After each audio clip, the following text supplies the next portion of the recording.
2024 की चुनावी गहमा गहमी अभी शांत ही हुई थी कि एलन मस्क ने ईवीएम को लेकर एक टिप्पणी की और उस टिप्पणी के बाद अपने देश में भी ईवीएम पर बवाल शुरू हो गया।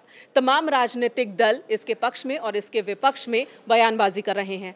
कांग्रेस सांसद राहुल गांधी इसे ब्लैक बॉक्स बता रहे हैं, तो वहीं समाजवादी पार्टी के अध्यक्ष और सांसद अखिलेश यादव बीजेपी की जिद करार दे रहे हैं ईवीएम को और कह रहे हैं कि ये एक बहुत बड़ा घोटाला है, धोखा है जनता के साथ।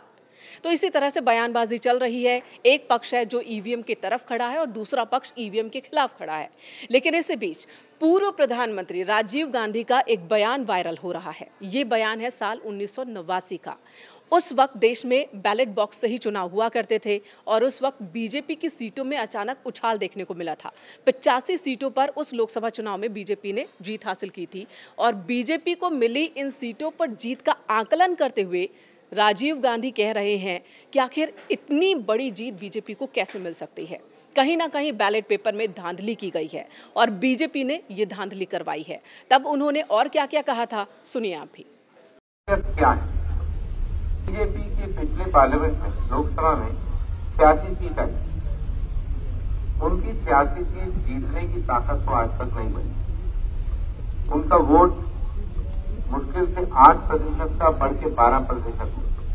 8% में 2 सीट मिली, 12 में उन्हें 86 सीट मिल गई। ये तो हिसाब जुड़ता नहीं, गणित बनता नहीं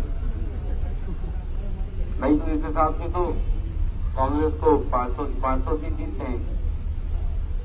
तो कुछ गड़बड़ ये है। ध्यान देने वाली बात यह है कि जिस साल का ये बयान है उस वक्त देश में 24 राज्यों में कांग्रेस की ही सरकार थी। तो पूर्व प्रधानमंत्री राजीव गांधी को बैलेट पेपर पर भरोसा नहीं था। उसी बैलेट पेपर से चुनाव कराए जाने की मांग राहुल गांधी कर रहे हैं और उनके साथ तमाम विपक्षी दल भी कर रहे हैं।